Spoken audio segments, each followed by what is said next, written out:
Good evening and welcome to the evening edition of this video. Okay, firstly, before I forget actually, yesterday in Italy, all the taxi drivers and their trade unions were on strike yesterday, and mainly to do with what they were protesting against competition that was coming from Uber and a few rival firms that are eyeing Italy. So, and this is meant to be a nationwide strike. So if I hear a bit more about it, I'll let you guys know how that strike went. So that's what's happening in Italy. Okay, now I wanted to talk to you this about on Monday, but because of what's happened over the last few days, Uber's been very busy on the news front.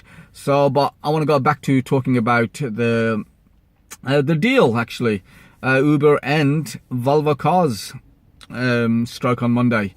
Now, so basically, in a nutshell, Uber purchased 24,000 Volvo cars for their self-driving fleet. Now, listen to this. 24,000. 24,000. Wow, this is no joke, this number ain't. 24,000 Volvo cars. You know, poof. You know, now on the Volvo side, obviously that is some volume. You know, that is a hell of a volume, and you know that's going to look good on their order books, I think. And you know something, on the Uber side, you know, reality test, I would say. Now, owning a car, now this Uber having to own a car, maintain a car with the maintenance and everything, servicing, insure the car. You know, it's all cost. Fueling the car, another cost. You know, and let's see if Uber starts to complain now.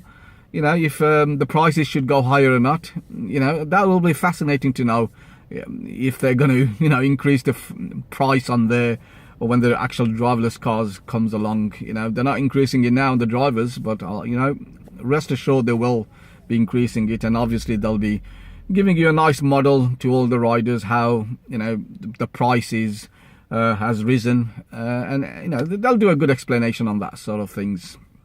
Okay, now obviously this driverless thing isn't going to happen overnight.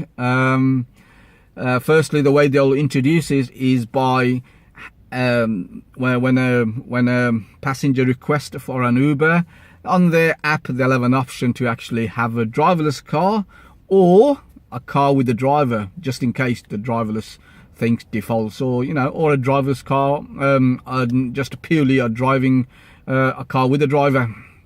So, but you know, if you look at previous history, how these things evolve, I mean, the one I could think of is the supermarket tills. You know, before, you know, every driver used to, customers in supermarkets used to say, oh, don't worry, we're not going to use that self-processing tills and everything. You know, we'll come to, well, we'll use the counter with a person behind it. And, you know, so, you know, telling them that we'll keep the jobs going for these guys who work at the supermarket.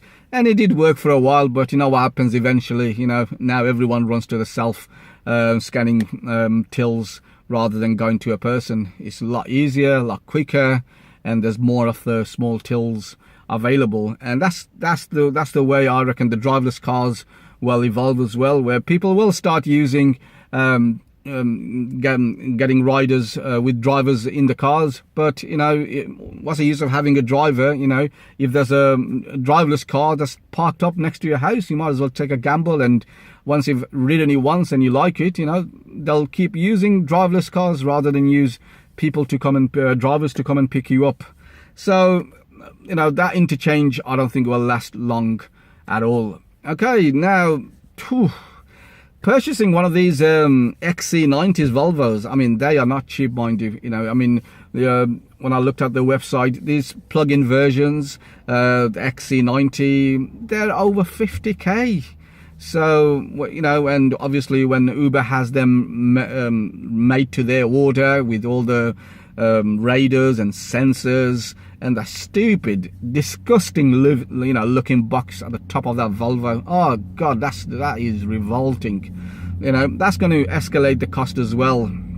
But As I said, I think this is a good deal for Volvo more than Uber. And, you know, especially Volvo, who are taken over by, I think it's a Chinese company called Geely Auto Holdings, I think it is, which took over them at 2010. So, you know, the Chinese are striking the deals already. And so I thought I'll just keep you guys updated on what's happening on that side of things with the deal Uber stroke on Monday. Anyway, I'll speak to you soon. Bye bye now.